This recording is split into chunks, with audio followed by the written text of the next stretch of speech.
Hello. चलिए, कहां तक थे? 45।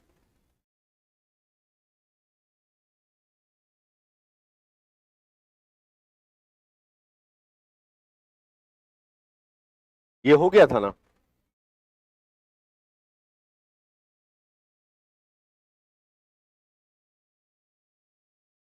चलिए, 46 नंबर कह रहा है कि जिस सरकार में लोगों की भागीदारी नहीं होती है वो क्या कहलाएगा? लोकतांत्रिक या गैर लोकतांत्रिक?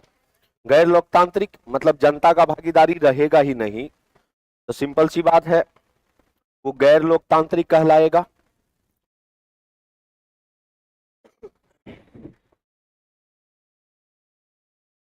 इसको तो समझाने की जरूरत नहीं है। मतलब साफ साफ कि जिस देश में एक ही सत्ता जो है वो पूरा शासन चलाए, यानी विधायिका का भी काम वही करे, कार्यपालिका का भी काम वही करे और न्यायपालिका का भी काम वही करे, और जो संस्था करेगा उसको यदि कोई नहीं चुन रहा है, या मान लीजिए कि जेनेटिक है या वंशानुगत है, राजतंत्र में यही होता था ना, राजतंत्र वंशानुगत तरीके से चलती थी तुम्हारा। तो जहां पे सत्ता एक संस्था के द्वारा चलाया जाएगा और उसकी जो परंपरा है बनने की वो यदि जनता के द्वारा ना हो, तो वैसे देश को क्या कहिएगा? गैर लोकतांत्रिक कहिएगा। क्लियर है? इस लोकतंत्र में लोग स्वयं शासन में भाग लेते हैं एवं कानून का निर्माण भी स्वयं करते हैं। प्रत्यक्ष लोकतंत्र में, प्रत्यक्ष लोकतंत्र में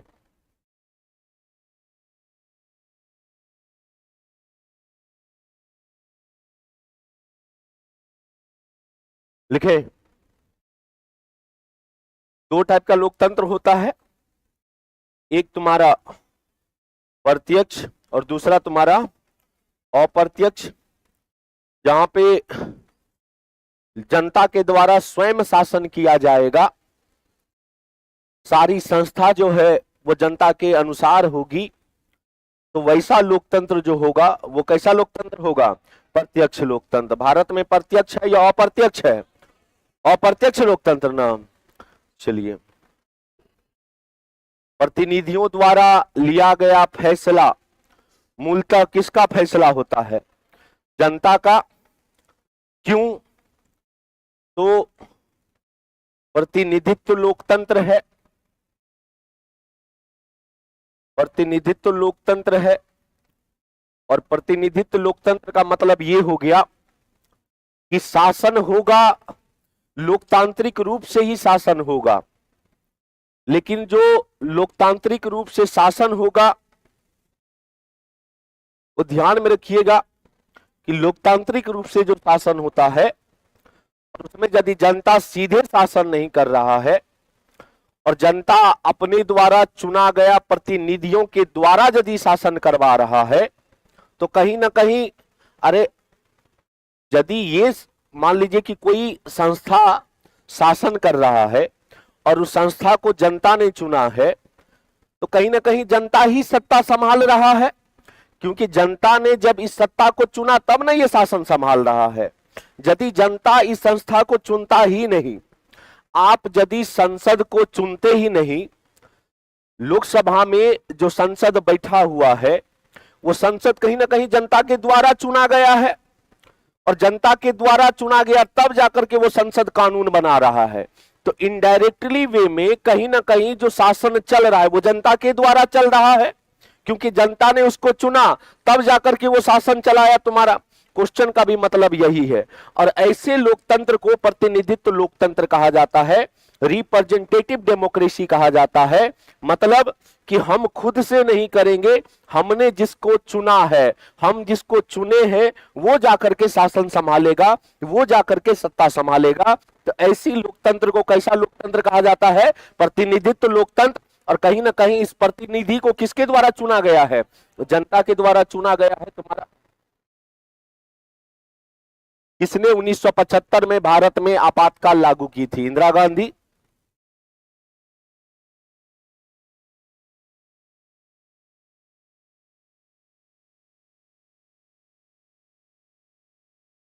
पच्चीस जून 1975 को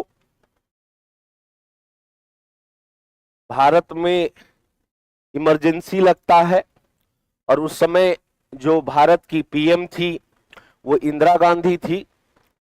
भारत में अभी तक जो राष्ट्रीय आपातकाल लगा है, राष्ट्रीय आपातकाल कितना बार लगा है? 3 बार। राष्ट्रीय आपातकाल का चर्चा किस अनुच्छेद में किया गया है? 352 में। कितना आधार पे लगाया जा सकता है? 3 आधार पे ना। एगो तुम्हारा युद्ध होगा, दूसरा तुम्हारा बाह्य आक्रमण और तीसरा तुम्हारा सशस्त्र विद्रोह ना। सशस्त्र विद्रोह से पहले क्या था? आंतरिक अशांति, और आंतरिक अशांति के जगह सशस्त्र विद्रोह को जोड़ा गया, और जो सशस्त्र विद्रोह को जोड़ा गया वो पूछेगा क्या? संविधान संशोधन, 44वां संविधान संशोधन। 44वां संविधान संशोधन 1978 के तहत आंतरिक अशांति को हटा करके सशस्त्र विद्रोह किया गया मोरारजी देसाई की सरकार में।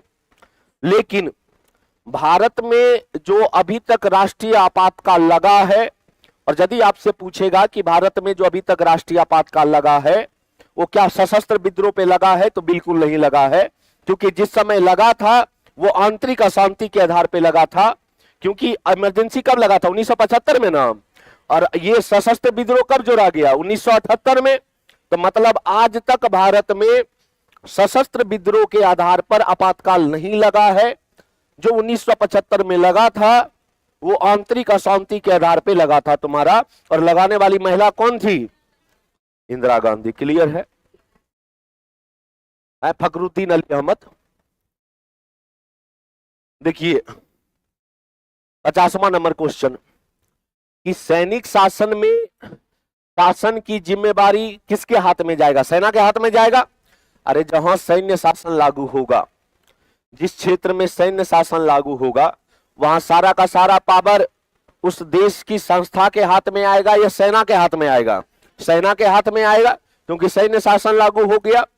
आप जब मौलिक अधिकार पढ़ते हैं तो मौलिक अधिकार में ये बात अनुच्छेद 34 में कहा गया, और अनुच्छेद 34 में कहा गया है कि जब भी कभी मार्शल लॉ लागू होगा, मार्शल लॉ बोले तो सैन्य शासन लागू होगा, उस समय आपका एक भी मौलिक अधिकार जो है वो नहीं रहेगा, सिवाय 2 मौलिक अधिकार को छोड़ करके, अनुच्छेद 20 और अनुच्छेद 21।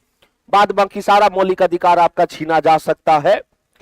और जो सैन्य शासन भारत में लिया गया है वो किस देश के संविधान से लिया गया है? ब्रिटेन से लिया गया है।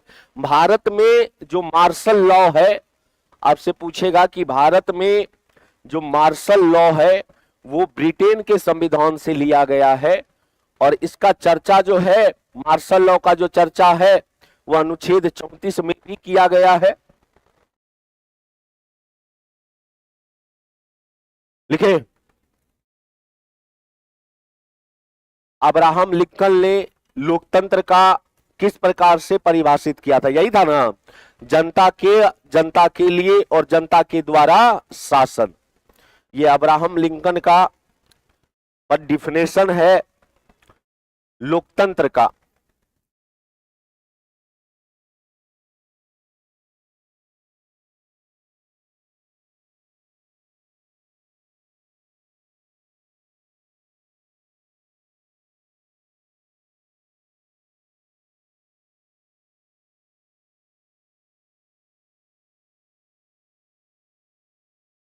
लिखे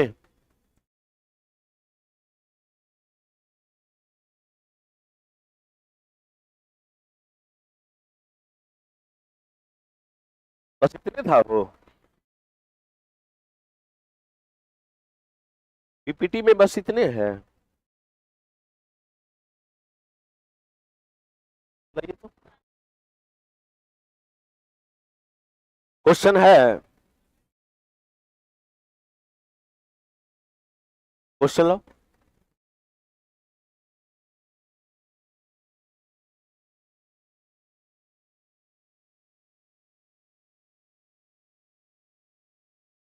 देखिए 52 नंबर क्वेश्चन कह रहा है, जब तक पीपीटी आ रहा है तब तक हम लोग 52 नंबर क्वेश्चन कह रहा है कि 1922 में किसने यह इच्छा व्यक्त किया कि भारतीय संविधान जो है पीपीटी लगाओ तो एक आपने तक पीपीटी है और पीपीटी कहां गया?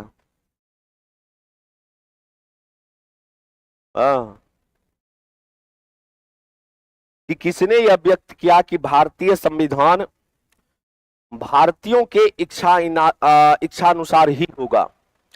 ये बात पहली बार महात्मा गांधी ने कहा था। किसने कहा तुम्हारा? महात्मा गांधी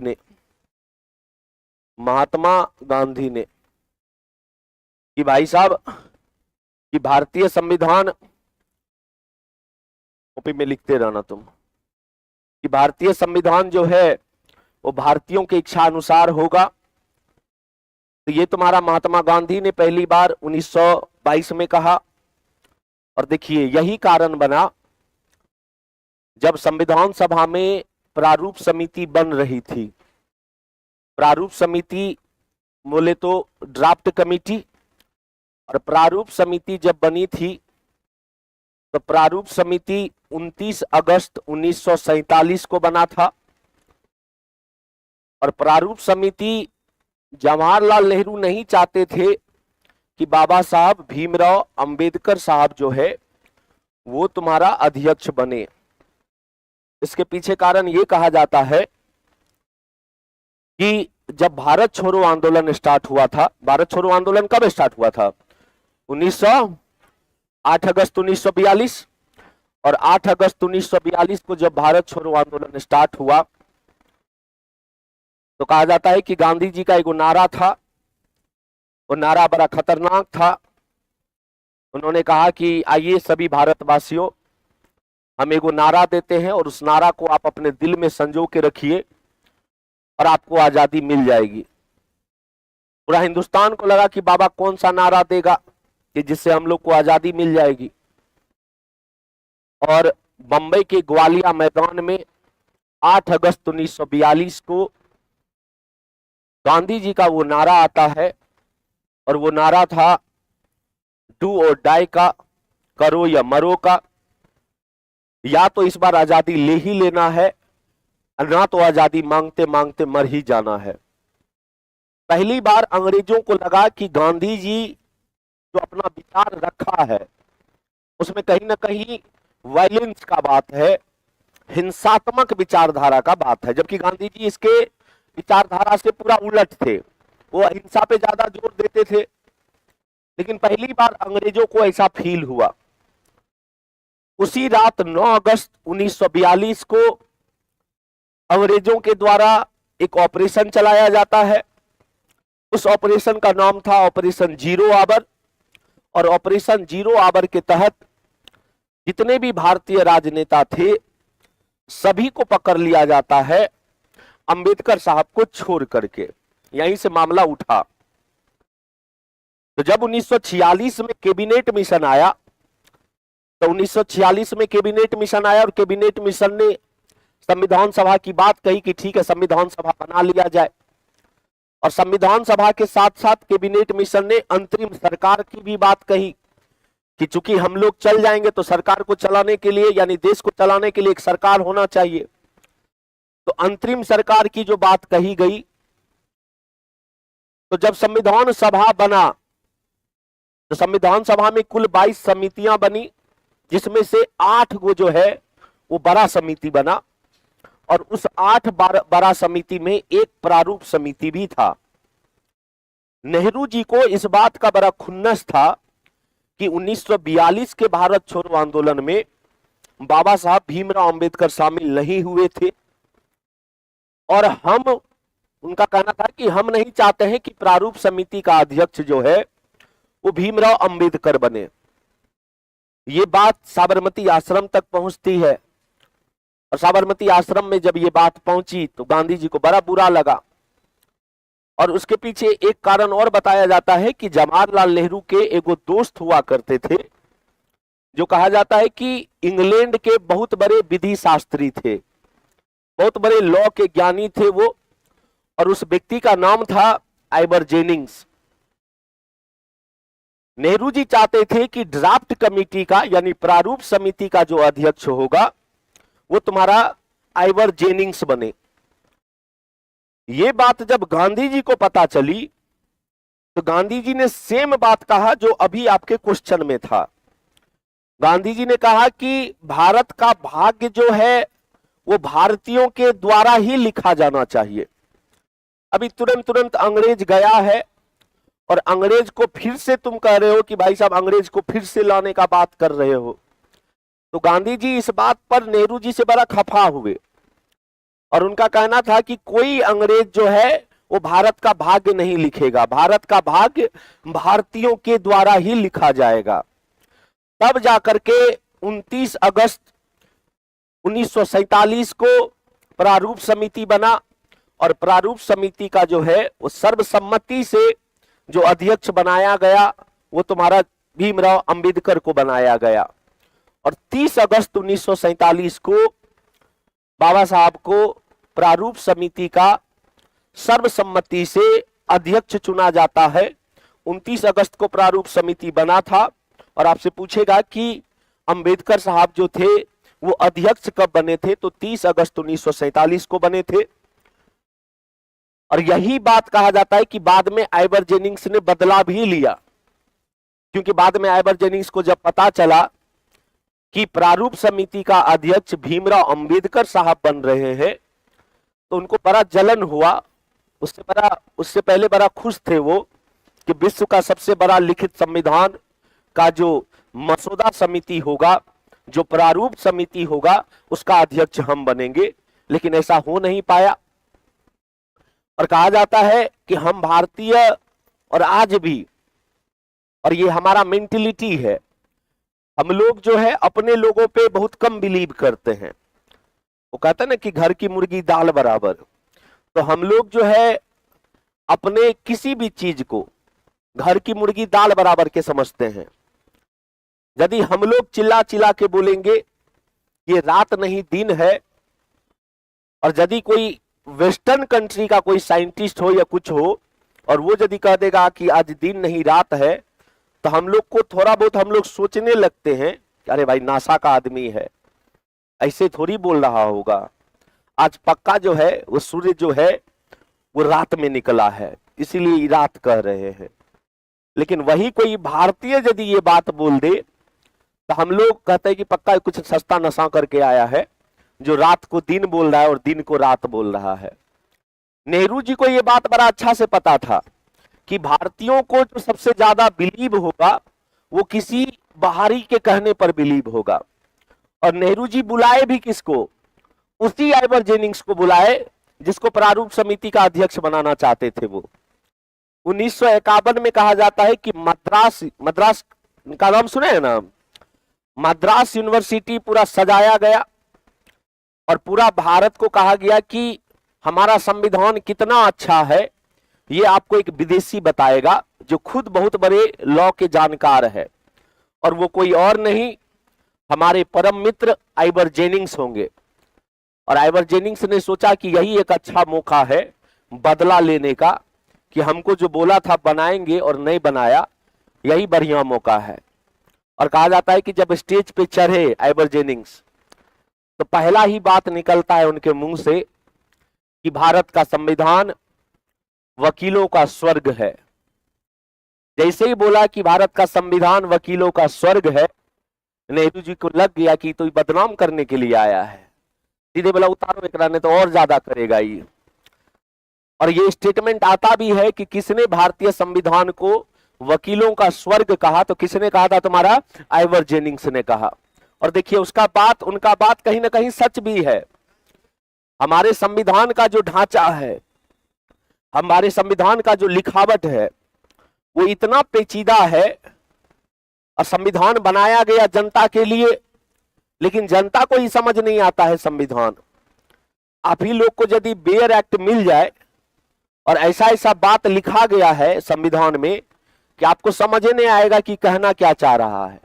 अब बोला कि इसको जब जनता को समझ नहीं आएगा तो इसके लिए जाएगा वकील के पास और वकील इसके बदले में पैसा लेगा। इसलिए हम कह रहे हैं कि भारत का संविधान जो है वो वकीलों का स्वर्ग है। तब नेहरू जी कहे कि अब यदि और कुछ देर एकरा छोड़ दे हम तो ये और बदनाम करेगा संविधान को। तब बोला कॉलर पकड़ेगा नीचे उतार, और तब जाकर के आइवर जेनिंग्स को हटाया गया। और देखिए सौभाग्य की बात है कि जो आइवर जेनिंग्स को भारत के संविधान के प्रारूप समिति से हटाया गया, वही आइवर जेनिंग्स विश्व के करीब करीब 60 देशों के संविधान में उसका कुछ ना कुछ रोल है। उसी आइवर जेनिंग्स को पाकिस्तान वाला भी बुला रहा था कि तुमको भारत ने भगा दिया तो आओ मेरा संविधान लिखो। बाद में लेकिन वो बेचारा समझ गए कि किस देश का संविधान बनाने जा रहे हैं। पता चला कि बगल में संविधान लिखा जा रहा है, उसके बगल में AK-47 है, कुछ गलती हुआ मार देगा। आतंकवादी ना है वो लोग, सारा का सारा आबादी आतंकवादी है वो लोग। बाद में आइवर जेनिंग्स ने हाथ पकड़ा कि ना हम ऐसा रह जाएंगे लेकिन आपके देश का संविधान नहीं बनाएंगे। श्रीलंका का संविधान, श्रीलंका के संविधान बनाने में आइवर जेनिंग्स का बहुत बड़ा हाथ। और श्रीलंका का संविधान के बारे में कहा जाता है कि मात्र 7 साल चला और संविधान बिगड़ गया। जिस देश के संविधान में आइवर जेनिंग्स का हाथ पड़ा उस देश का संविधान बर्बाद हुआ। तब सबको समझ आया कि नहीं, गांधी जी ऐसे ही नहीं बोल रहे थे। आज यदि प्रारूप समिति का अध्यक्ष हम आइवर जेनिंग्स को बनाते तो भारत का संविधान भी लड़खड़ाता। तब नेहरू जी को अपना आप पे थोड़ा सा हुआ कि नहीं, बाबा यदि टोके थे तो सही समझ के टोके थे। तो ये जो क्वेश्चन था, क्या हुआ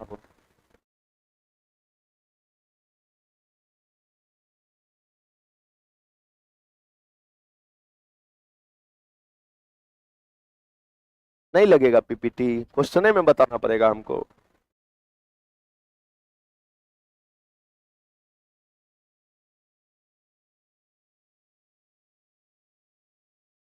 ये क्वेश्चन समझ आ गया? चलिए 53 नंबर क्वेश्चन देखिए। 1924 में किसके द्वारा यह मांग की गई कि भारतीय संविधान के निर्माण के लिए संविधान सभा का गठन किया जाए? देखिए है ये जो इसका सही आंसर हो जाएगा वो मोतीलाल नेहरू हो जाएगा। 53 का जो है वो हो जाएगा मोतीलाल नेहरू।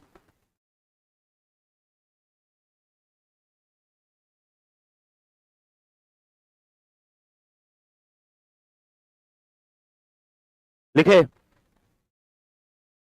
अच्छा, संविधान में जो मौलिक अधिकार का बात किया गया है, जो वोट देने का अधिकार का बात किया गया है, इस सब पहली बार किसी रिपोर्ट में तैयार हुआ तो वो नेहरू रिपोर्ट में तैयार हुआ था। और नेहरू रिपोर्ट कब आया था? 1928 में ना। नेहरू रिपोर्ट कब आया था? नेहरू रिपोर्ट कब आया था? 1928 में आया।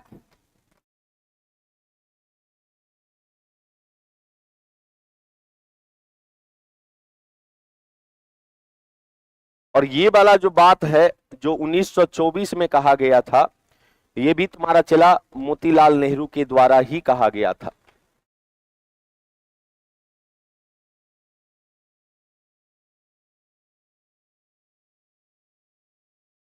ये वाला भी जो बात है मोतीलाल नेहरू के द्वारा ही कहा गया था। क्लियर?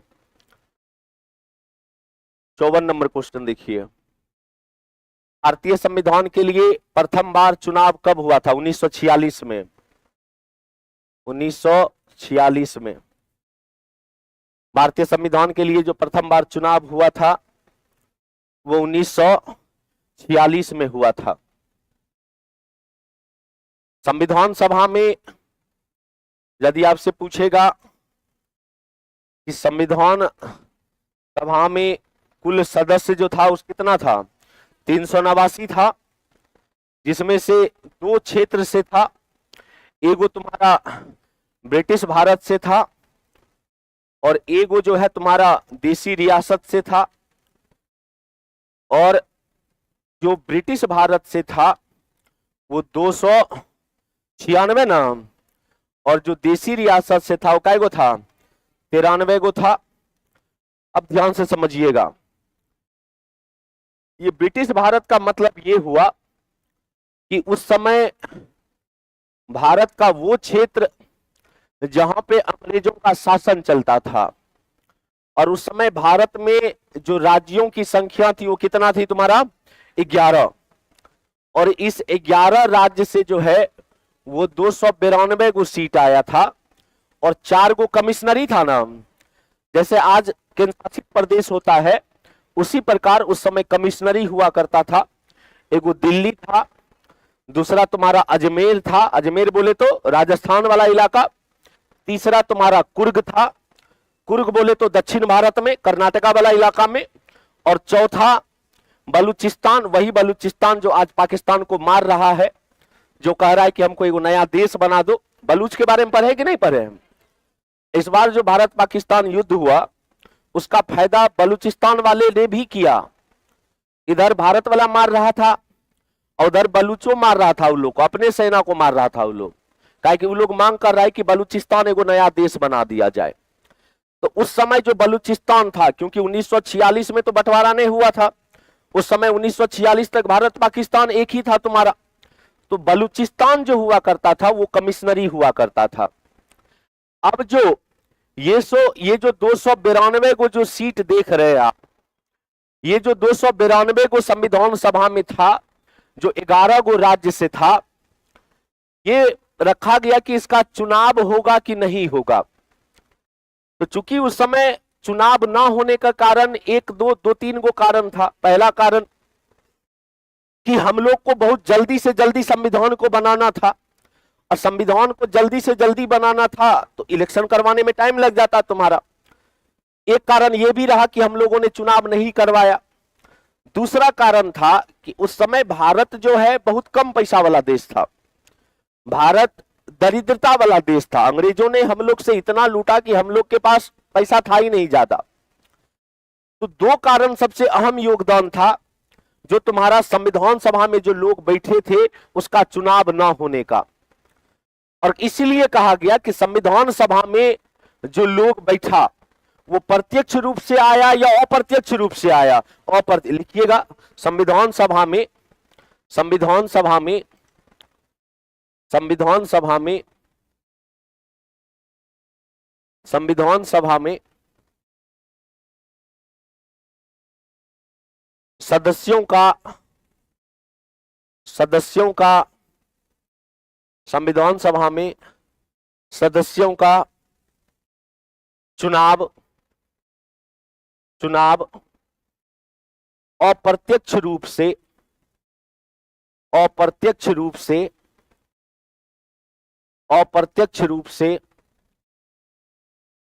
तथा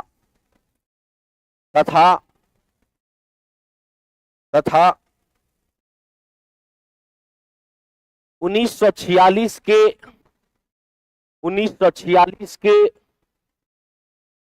प्रांतीय चुनाव में से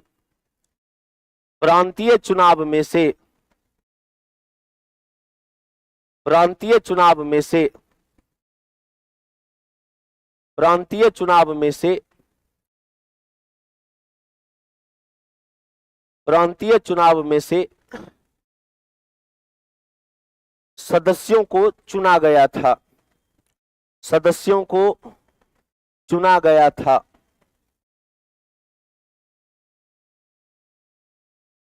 सदस्यों को चुना गया था।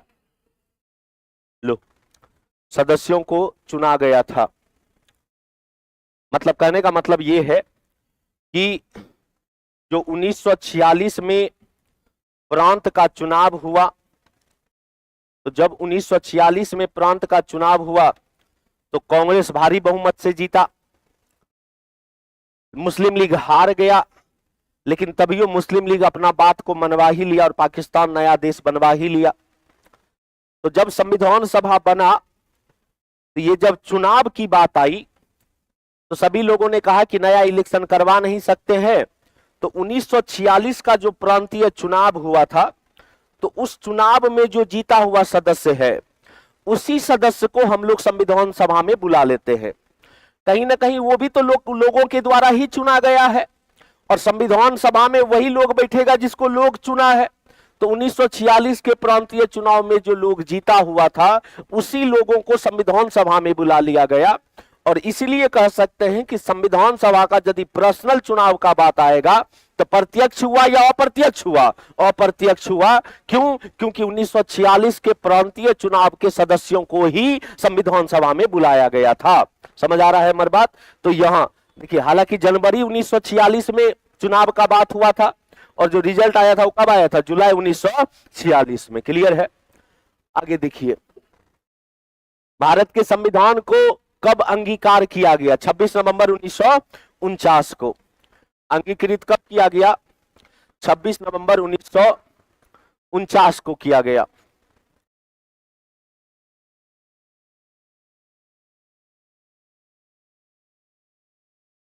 आप प्रस्तावना पढ़ते हैं और जब प्रस्तावना पढ़ते हैं तो प्रस्तावना में एक डेट लिखा हुआ है और वो जो डेट लिखा हुआ है वो यही डेट लिखा हुआ है 26 नवंबर 1949 को। और यही कारण है कि हम लोग 26 नवंबर को संविधान दिवस मनाते हैं। कौन सा दिवस मनाते हैं? संविधान दिवस मनाते हैं, क्योंकि 26 नवंबर को हम लोगों ने संविधान को अपना लिया था।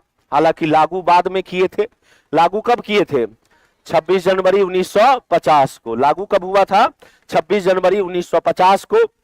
आपसे पूछेगा कि अंगीकार कब किए, तुम्हारा अंगीकृत कब किए थे? 26 नवंबर 1949 को। और लागू कब हुआ था? तो 26 जनवरी 1950 को। अच्छा, लागू इस दिन भी हो सकता था, 26 नवंबर 1949 को भी लागू हो सकता था, लेकिन जानबूझ करके जो है वो 26 नवंबर 1949 को लागू नहीं किया गया और सोच ही लिया गया था कि 26 जनवरी को जो है हम लोग इसको लागू करेंगे। इसके पीछे दो कारण बताया जाता है। एक ऐतिहासिक कारण था।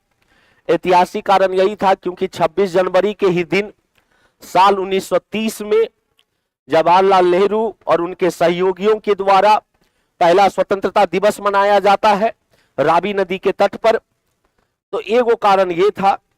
दूसरा कारण कहा जाता है कि नवंबर और जनवरी में ज्यादा दिन का फासला था नहीं, क्योंकि 26 नवंबर को अंगीकृत किए, उसके बाद क्या दिसंबर आ गया मान लो, और दिसंबर के बाद जनवरी आता है तुम्हारा।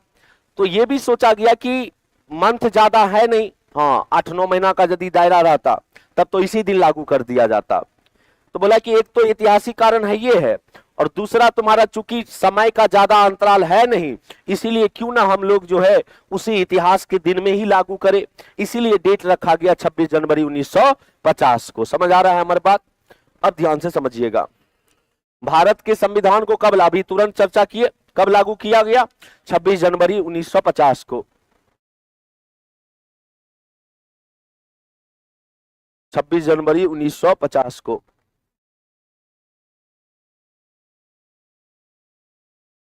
ऑनलाइन वाला आवाज में दिक्कत हो रहा है क्या रे? बताइएगा।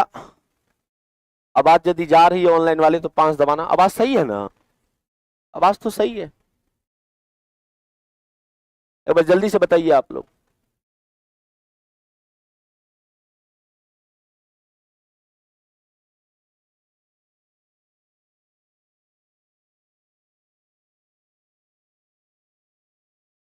चलिए आगे बढ़ते हैं। प्रारूप समिति के अध्यक्ष कौन थे? तो कौन थे तुम्हारा? बाबा साहब भीमराव अंबेडकर।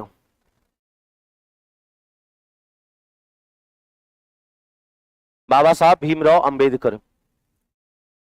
प्रारूप समिति बोलेगा कब बना था तो क्या बोलिएगा? 29 अगस्त 1947 को।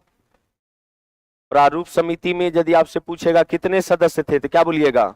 7 सदस्य थे तुम्हारा। और जो अध्यक्ष बने थे वो बाबा साहब भीमराव अंबेडकर बने थे। और पूछेगा कि कब बने थे तो क्या बोलिएगा? 30 अगस्त 1947 को। 30 अगस्त 1947 को अध्यक्ष का पद संभाले ये। और प्रारूप समिति में कितने सदस्य थे तुम्हारा? 7 सदस्य थे।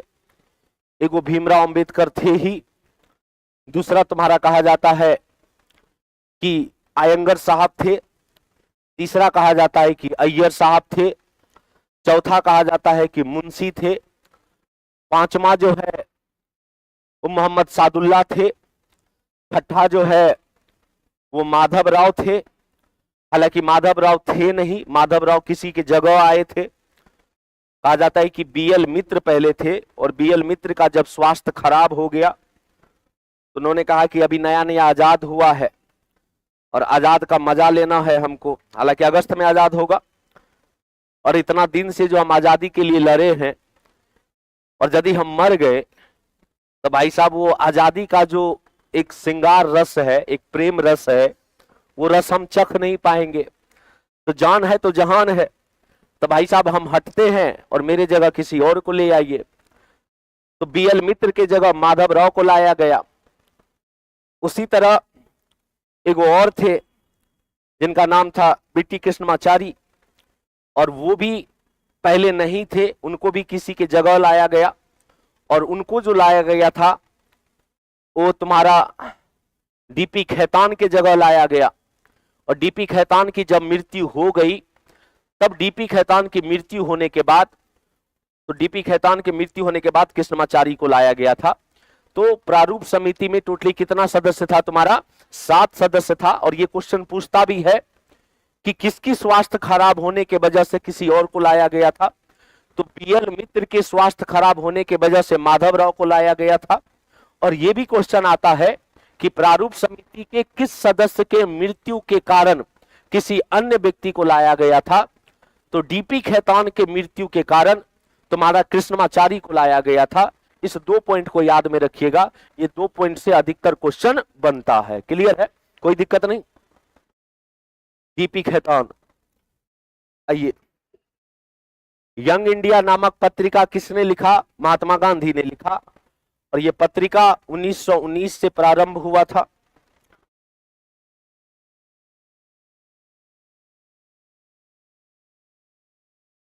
यह पत्रिका जो है 1919 से लागू हुआ और यह महात्मा गांधी के द्वारा।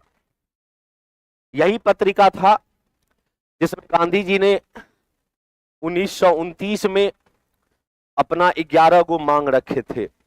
इसी पत्रिका के द्वारा, यानी तुम्हारा यंग इंडिया पत्रिका के द्वारा।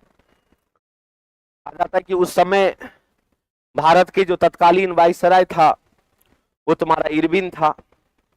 अच्छा, एक बात नोटिस किए आप लोग, जितना भी अंग्रेज वाइसराय बना या गवर्नर जनरल बना, वो अपने नाम के आगे लॉर्ड लगाता है ना। लॉर्ड वारेन हेस्टिंग, सॉरी, तो लॉर्ड तुम्हारा इरविन, लॉर्ड कर्जन, आखिर लॉर्ड डलहौजी, लॉर्ड कॉर्नवालिस। अच्छा, व्हाट वाज द रीजन? क्या कारण है कि लोग अपने नाम के आगे लॉर्ड लगाता है? एक लॉर्ड का मतलब होता है भगवान। नहीं नहीं नहीं, भगवान अपने आप को भगवान थोड़ी मानता था वो लोग, इसलिए वो अपने नाम के आगे लॉर्ड लगाता था। हम लोग बस कहने लगे, एक परंपरा बन गई भारत में कि लोग अपने आप को एक भगवान का रूप मानता है, इसीलिए जो है वो लॉर्ड बनाया। और बड़ा अच्छा क्वेश्चन है ये, और ये क्वेश्चन राजस्थान पीसीएस में पूछा हुआ क्वेश्चन है कि भाई साहब जितने भी अंग्रेज वाइसराय या गवर्नर जनरल थे वो अपने नाम के आगे लॉर्ड क्यों लगाते थे? किसी को नहीं पता? जिस प्रकार भारत में 2 सदन है, उच्च सदन और निम्न सदन। उच्च सदन बोले तो राज्यसभा और निम्न सदन बोले तो लोकसभा। उसी प्रकार इंग्लैंड में भी 2 सदन है, क्योंकि ये जो द्विसदनात्मक विधि है हम लोग लाए ही थे, हम लोग अपनाए ही हैं इंग्लैंड से। ये जो द्विसदनात्मक विधि है ये कहां से अपनाए हम लोग? इंग्लैंड से अपनाए, ब्रिटेन से अपनाए। इंग्लैंड में जो 2 सदन है तो वहां पे भी एगो अपर हाउस है यानी उच्च सदन है, और वहां पे भी एगो लोअर हाउस है यानी निम्न सदन है। अपर हाउस को इंग्लैंड में जैसे भारत में राज्यसभा कहा जाता है, वैसे इंग्लैंड में हाउस ऑफ लॉर्ड्स कहा जाता है।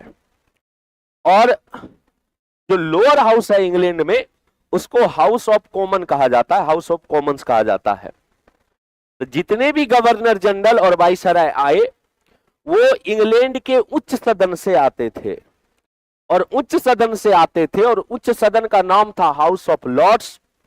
इसलिए ये लोग अपने नाम के आगे जो है तुम्हारा वो लॉर्ड्स यूज करता था। बाद में भारतीयों ने इस बात को कहा कि नहीं, वो अपने आप को भगवान मानता था, और हालांकि आज भी बहुत सारा टीचर यही बात कहता है कि वो लोग अपने आप को भगवान मानता था, इसीलिए लॉर्ड लगा देता था। लॉर्ड लगाने का पीछे वो कारण नहीं था, लॉर्ड लगाने का पीछे असली कारण ये था कि ये लोग इंग्लैंड के अपर हाउस से आते थे, और अपर हाउस में, और देखिए इंग्लैंड में राजतंत्रात्मक विधि भी है, संसदीय यानी संसदीय प्रणाली के साथ साथ जो इंग्लैंड का प्रमुख होता है वहां का राजा होता है, और हाउस ऑफ जो लॉर्ड्स था, जो उच्च सदन था इंग्लैंड में, अब तो इसकी जनसंख्या कम हो गई। पहले कहा जाता है कि हाउस ऑफ लॉर्ड्स में 1400 आदमी रहता था, और वो जो 1400 आदमी रहता था वो सारे के सारे जो है वो राजघराना के परिवार के ही लोग रहते थे। राजघराने के परिवार का मतलब मौसा का बेटा, फूफा का बेटा, ऐसा होता है ना। एक तुम्हारा दियादिये लोग बैठता था तुम्हारा हाउस ऑफ लॉर्ड्स में।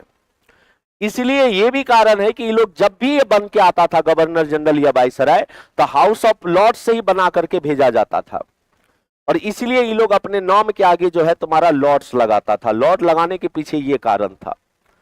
तो कहा जाता है ये जो यंग इंडिया है, उस समय तत्कालीन वाइसराय लॉर्ड इरविन हुआ करता था, और भारत में उस समय एक चीज को लेकर के बहुत ज्यादा हल्ला हुआ, और जो वो हुआ था नमक को लेकर के।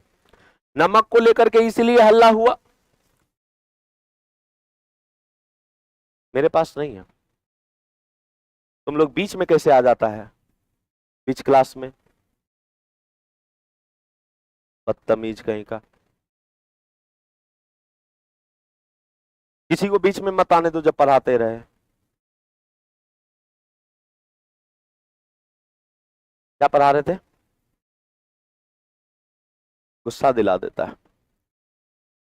तो ये जो उस समय नमक का बात उठा था तुम्हारा, और भारत में कहा जाता है कि ये जो आपका कोस्टल इलाका है, जो तटीय इलाका है, यहाँ पे जितने भी लोग रहते थे नमक बनाते थे और उसी से अपना गुजारा भत्ता चलाते थे। अंग्रेजों ने पहले नमक बनाने का अधिकार भारतीयों से छीना, और हद तब हो गई जब अंग्रेजों ने नमक पर टैक्स भी लगाना स्टार्ट किया। और नमक पर जब टैक्स लगाना स्टार्ट किया तब जाकर के गांधी जी ने इसी पत्रिका में, यंग इंडिया पत्रिका में ही जो है तुम्हारा वो 11 को मांग रखा था। हालांकि इरविन ने नहीं माना, लेकिन आपसे ये भी क्वेश्चन पूछ सकता है कि नमक के साथ साथ जो 11 को मांग रखा गया था गांधी जी के द्वारा इरविन के लिए, वो किस पत्रिका में छपा था? तो किस पत्रिका में छपा था? Young India. और यंग इंडिया की शुरुआत किसने किया था? महात्मा गांधी ने। और कब किया था? तो क्या बोलिएगा? 1919 में। कब किया था तुम्हारा? 1919 में। भारतीय संविधान में प्रस्तावना को भारतीय संविधान का आत्मा किसने कहा? पंडित ठाकुरदास प्रसाद दे दिया है, ठाकुरदास भार्गव, पंडित ठाकुरदास भार्गव ने